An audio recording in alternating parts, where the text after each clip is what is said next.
Boy, did Meghan Markle have an action-packed surprise trip to Paris Fashion Week this past weekend. For those who were surprised to see Meghan Markle attending the Balenciaga show, you weren't alone, so were we. Meghan Markle went to Paris for what was meant to be a simple Fashion Week appearance. But a luxury hotel bill under her own name quickly turned the trip into a shocking crisis. The morning it all began, the street outside the Plaza Athénée looked like any other Fashion Week morning.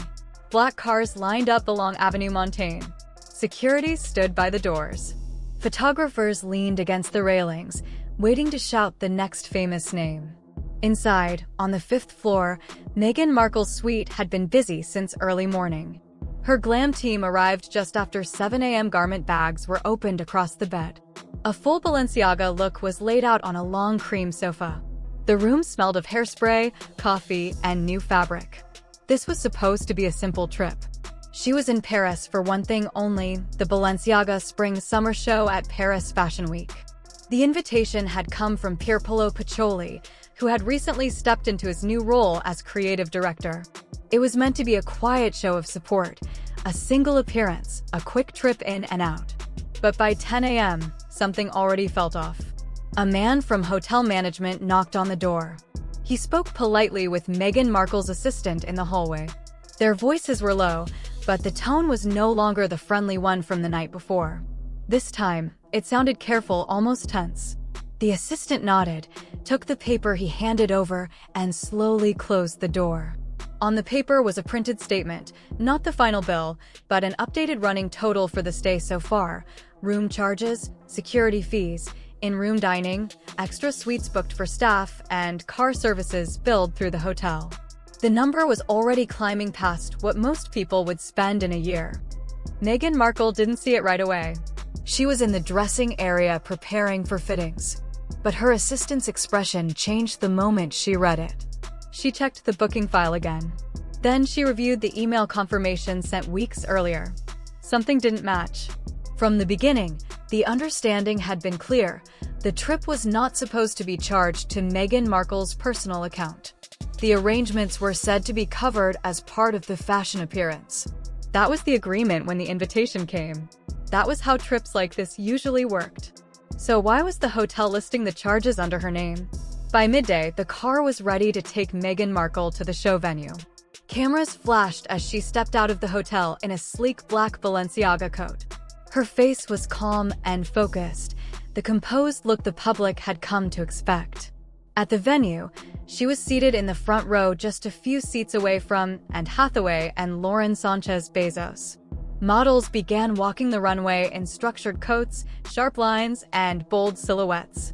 To everyone watching, it looked like a perfect moment, a polished return to the global stage. A high-fashion appearance placing Meghan Markle back at the center of attention. But behind that calm expression, Meghan Markle already knew something wasn't right. During a short break between segments, her assistant slipped a phone into her hand with a message displayed on the screen. "We need to talk about the hotel billing." Her eyes remained on the runway for a moment longer. Then she glanced down. "They say no sponsor is attached to the booking." That was not what she had been told. Back at the Plaza Athénée, staff had already begun preparing a more detailed invoice. Names were being verified. Payment methods were being confirmed. Internal emails were circulating between the hotel's finance department and the booking contact listed for the suite. One detail kept surfacing again and again. There was no company name on file covering the stay, only Meghan Markle's personal profile. As the show ended and the lights came back on, applause filled the room. Meghan Markle stood, smiled, and greeted those around her. She had been seated near Anne Hathaway and Lauren Sanchez Bezos, cameras flashing throughout the event hosted by Balenciaga. To the outside world, everything looked flawless. But the moment she stepped out of the venue and into the waiting car, her phone was already ringing. It was someone from Los Angeles asking a direct question. "Did you personally approve the Paris hotel booking under your name?" The car pulled away and merged into slow Paris traffic along Avenue Montaigne. Meghan Markle, still dressed in her sleek Balenciaga look, pressed the phone to her ear. "No, I didn't approve anything under my name," she replied evenly. That was supposed to be handled through the appearance agreement. On the other end, her California team went quiet for a moment before responding carefully. That's the problem. We can't find any signed document stating that the hotel stay is covered by Balenciaga or any partner. She looked out the window as the car moved back toward the hotel. She had attended enough high-profile public events to understand how these trips typically worked: flights, security, wardrobe, hotel. There was always a structured plan and a clearly defined pair. No one operated on assumptions at this level. "Check again," she said. Review the email thread from early September when the invitation came in. Her team confirmed they already had. The invitation had come through a fashion contact linked to Pierpaolo Piccioli and the Balenciaga team. It clearly covered her seat at the show, fittings, and styling support. But the wording regarding travel and accommodation had been vague. It mentioned assistance and support, not a firm commitment to cover expenses. That kind of language might work for smaller events. For a high-profile international appearance, it left dangerous room for misunderstanding. By the time the car turned back onto Avenue Montaigne, her assistant had forwarded a copy of the hotel's updated running bill. Meghan Markle opened the document on her phone. The number at the top made her pause. Room charges for the main suite at the Plaza Athénée, plus 2 additional connecting rooms for staff. Daily security coordination fees billed through the hotel's private service desk. Multiple in-room dining charges for early mornings and late nights. Car bookings arranged through the concierge for fittings across Paris. And at the bottom of the page, one line in small print stood out more than anything else. Billing profile, Meghan Markle. She closed the document and took a steady breath. "Set up a call with the hotel's finance manager as soon as we get back," Meghan Markle told her assistant.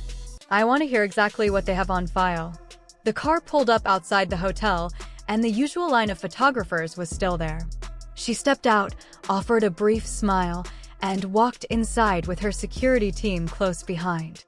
The lobby looked the same as it had that morning: calm, polished, filled with guests moving in and out. But the mood around her team had shifted. Something had clearly slipped through the cracks, and now they were scrambling to contain it. Up in the suite, the printed bill sat on the table where her assistant had left it. This time, Meghan Markle picked it up herself and reviewed each line carefully. She understood these were not minor figures, even for someone accustomed to high-level appearances. This was a substantial amount to have attached to her personal name without a clear agreement in place. At 4 p.m., the hotel's finance manager joined a call with Meghan Markle and her team. He spoke in a polite, formal tone, explaining how the booking had been processed. "The reservation was secured through an external booking agent based in London," he said. "They provided your name, your profile, and a credit guarantee attached to your personal account. There is no company listed as the paying party at this time." Meghan Markle frowned. "Which agent in London?" The manager read out the name. It was a boutique agency known for handling private bookings for high-profile clients, but it was not one of the agencies her team typically worked with. Her assistant quickly checked their internal records. No one on Meghan Markle's side had used that agent for this trip. "So who contacted them?" she asked. The manager paused briefly. The initial contact came from a public relations office connected to the fashion event. However, the payment details provided were linked to your personal file. That explanation clarified nothing. If anything, it created more confusion. Now there were 3 pieces that did not align. A fashion house that had invited her as a guest. A London booking agent her team did not authorize. A luxury hotel billing everything to her personal name. As evening approached and the lights of Paris began to glow outside the windows, Meghan Markle sat at the table with the invoice in front of her and a phone filled with missed calls. One message from Los Angeles stood out. "We're hearing that a journalist has already contacted the hotel about your booking." That meant the situation was no longer private. She read the message again and looked up at her assistant. "Who contacted the hotel?" "We don't know yet," the assistant replied, already typing. "But it means someone outside already knows your name is on that booking." That changed everything. Up until then, this had been a behind-the-scenes mix-up, something that could potentially be resolved quietly. Now it had the unmistakable scent of a developing story. Within minutes, her phone began lighting up again. Messages came in from contacts in London, Los Angeles, and New York. A stylist she had previously worked with asked if she had seen the online chatter. A publicist from a fashion magazine sent a short message, "Call me when you can. Something is starting to surface about your Paris trip." On the outside, Meghan Markle remained composed. But behind the scenes, the pace was accelerating rapidly. Her team quickly began pulling up social media. At first, there was nothing alarming, just photos from the show. Then one post stood out. A Paris-based fashion blogger wrote, "Hearing that Meghan Markle's hotel booking at the Plaza Athénée is under her personal account, not covered by the brand. Can anyone confirm?" At that moment, it had only a few hundred likes, but it was enough to spark questions. Meghan Markle closed the app and placed her phone face down on the table. "We need to get ahead of this," she said. Her assistant nodded. "We're trying to reach the London booking agent again. They haven't replied since this morning. Call the Balenciaga team as well," Meghan Markle said. "I want a clear answer from them. Was this trip supposed to be fully covered or not?" A few minutes later, a reply arrived from a contact linked to Balenciaga. "We were delighted to have Meghan as a guest of the house for the show. We provided styling and show access. Travel and accommodation were not part of our formal agreement." Meghan Markle read the message twice. It did not match what she had been told earlier when the invitation came through contacts connected to Pierpaolo Piccioli. At the time, the trip had been described as a fully supported visit. That was why her team had not scrutinized the details more closely. Now it appeared to be either a misunderstanding or a costly mix-up that left her responsible for the expenses. While those calls were ongoing, the hotel's finance team sent over a fully itemized invoice. The total at the bottom had increased again. Her assistant printed it and placed it on the table in front of Meghan Markle. The pages were dense with details. At the very end was the payment section. Under Method on File, it's still listed. Billing Profile, Meghan Markle. But just below that, a new system note had been added. Pending transfer request received from third-party contact. Verification required. Meghan Markle leaned forward. "Third-party contact? Who is that?" Her assistant scrolled through the attached notes. A name appeared, but it was not anyone from her regular team. It was a public relations office in London, the same one the finance manager had mentioned earlier. According to the note, they had contacted the hotel requesting that the charges be transferred to a different account. However, they had not yet provided complete payment details. "So someone is trying to move the bill off my name," Meghan Markle said slowly. "Yes," her assistant replied, "but they haven't finalized it." That left them in an awkward position. On paper, the charges still sat under Meghan Markle's name. Behind the scenes, someone else appeared to be attempting to assume responsibility. The concern was obvious. If a journalist already knew about the booking, they might soon uncover the attempted transfer as well. And that detail could easily turn a simple billing misunderstanding into a damaging headline. Outside, evening had settled over Paris. Cars moved slowly along Avenue Montaigne. Inside the suite, the atmosphere was tense. Then another call came through, again from Los Angeles. This time, her team sounded more urgent. "We've just been contacted by a reporter from a UK paper," they said. "They're asking whether it's true that your Paris hotel bill is unpaid and that a third party is attempting to cover it." Meghan Markle closed her eyes briefly, then opened them again. "Don't confirm anything yet," she instructed. "Tell them we're reviewing the situation." Because now it was no longer just about who had paid. It was about who would be seen paying. By early evening, the calls still hadn't stopped. If anything, the messages began coming faster. Notifications from Los Angeles, London, and Paris arrived almost simultaneously. Meghan Markle sat at the small table near the window of her suite at the Plaza Athénée. The printed bill was still spread out in front of her like a map she was trying to decode. Her assistant stepped in from the hallway. "We finally got the London office on the line," she said. "Put them through," Meghan Markle replied. A new voice joined the call, calm, but clearly aware of the situation. The speaker introduced himself as a senior manager at the same London public relations office, listed in the hotel's internal notes. "Yes, we did contact the hotel earlier," he confirmed. We are working to move the booking to a different billing account. There has been a delay with the payment details, but we expect to resolve it." Meghan Markle listened carefully. "Which account are you moving it to?" she asked. There was a brief pause before he responded. "It is connected to a media partnership linked to your appearance at Paris Fashion Week." The answer sounded polished, but vague. "Which partnership exactly?" she pressed. "And who approved it?" The manager's tone remained measured. "We are coordinating with contacts linked to the show and to your broader media work. It is not unusual for trips like this to involve more than one partner." Meghan Markle glanced at her assistant, who was already subtly shaking her head. This was not how her team typically operated. There was always one clear agreement, one clearly defined payer, and one signed contract. After the call ended, her assistant quickly reviewed their contact records again.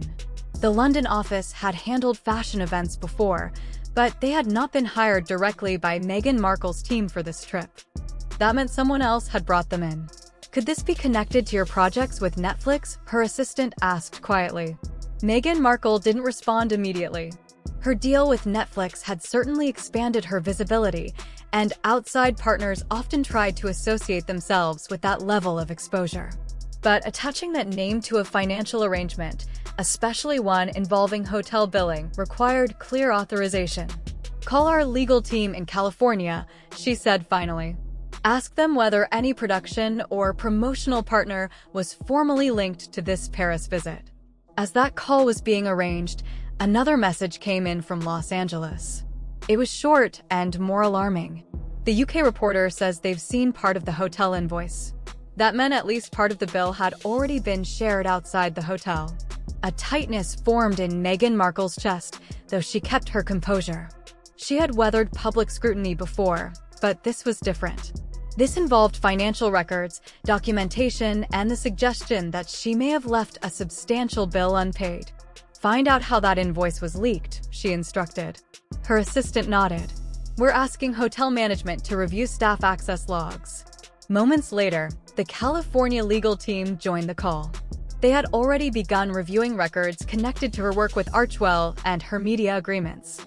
"So far, we see no approved budget allocation for a Paris hotel stay under Archewell," one of the lawyers said. "And we don't see any signed document linking Netflix or any production partner to this booking." Her assistant placed a glass of water in front of her. Meghan Markle took a sip, then set it down and looked back at the printed invoice. Every line, every charge, every system note at the bottom. It was no longer just paperwork. It was becoming a story, and it was spreading. And somewhere in London, someone had called that hotel attempting to shift the cost away from her name, just as questions from the press began to surface. Meghan Markle had always been someone who paid close attention to details. Even long before she married into the British royal family, colleagues who worked with her on the TV show Suits often said she liked to know where everything was going, who was responsible for what, and exactly how her name would be used. That habit had only strengthened over the years. Her work with Archewell, her media deals, and every public appearance followed the same structure. There was always a plan. There were emails, approvals, and clearly defined financial arrangements. Nothing was left unresolved, especially not something as significant as a luxury hotel stay in Paris. That was why this moment felt so wrong. She stood from the table and walked slowly toward the window, looking down at Avenue Montaigne, where the lights still glowed against the night. She had chosen this trip carefully. Paris Fashion Week was not just another event. It was an opportunity to re-enter the fashion world on her own terms, to present a calm, confident image after months of careful media planning. Her team had even mapped out how the photographs would look: clean lines, simple styling, no chaos. The kind of visuals that aligned with the brand she had been building: focused, modern, controlled. Now, instead of conversations about the show hosted by Balenciaga, people were asking who had paid her hotel bill at the Plaza Athénée. That was exactly the kind of narrative she had spent years trying to avoid. "Let's think about how this looks from the outside," Meghan Markle said quietly to her assistant, who was scrolling through incoming messages. The assistant nodded. Right now, it looks like you checked into one of the most expensive hotels in Paris under your own name, and then a third party tried to move the bill after reporters started asking questions. Hearing it framed that way made it sound worse. And you know how quickly people jump to conclusions, the assistant added. Meghan Markle did know. She had lived through years of headlines that turned minor details into lasting narratives. A single line on an invoice or a half-formed rumor could shape public perception for years. That was why she was determined to resolve this properly. First, we make sure the hotel gets paid in full. No delays, she said firmly. I'm not going to have anyone say I left a bill hanging. Her assistant made a note. Second, we find out exactly who brought that London office into this, Meghan Markle continued. If someone used my name to secure a booking without a clear agreement, that's not acceptable. She paused before adding a third point. And third, we decide what we're going to say publicly before someone else decides the story for us. Just after midnight, her phone buzzed with a message from her legal team in California. They had spent hours tracing the London Public Relations Office, the booking agent, and the email chain that led to the reservation at the Plaza Athénée. One name sat at the center of it all. It was a freelance public relations fixer, someone who had worked with a mix of fashion brands and media partners over the years. Not a core member of Meghan Markle's team. Not directly affiliated with Balenciaga either. Instead, a middle figure attempting to connect different parties for a high-profile Paris Fashion Week moment. According to the emails, the idea had been straightforward. Link Meghan Markle's appearance at the show to a broader media push, photos, features, possibly even a tie-in connected to her work with Archewell and her content partnerships. To move quickly, the fixer had secured the hotel booking using Meghan Markle's public profile, assuming that a brand or media partner would later formalize the arrangement and assume the cost. But that final step never happened. No agreement was signed. No company officially attached its name to the bill. When the hotel required confirmed payment details, the only verified profile on file was Meghan Markle. She read the explanation twice before placing her phone back on the table. So it was never a secret sponsor, her assistant said quietly. Just someone trying to connect the pieces without a finalized deal. Meghan Markle nodded slowly. The tension that had built throughout the day began to ease, replaced by clarity and a straightforward plan. Then we handle it the simple way, she said. By early morning, her team sent payment confirmation directly to the hotel's finance department. The full balance was settled promptly. No delays. No confusion.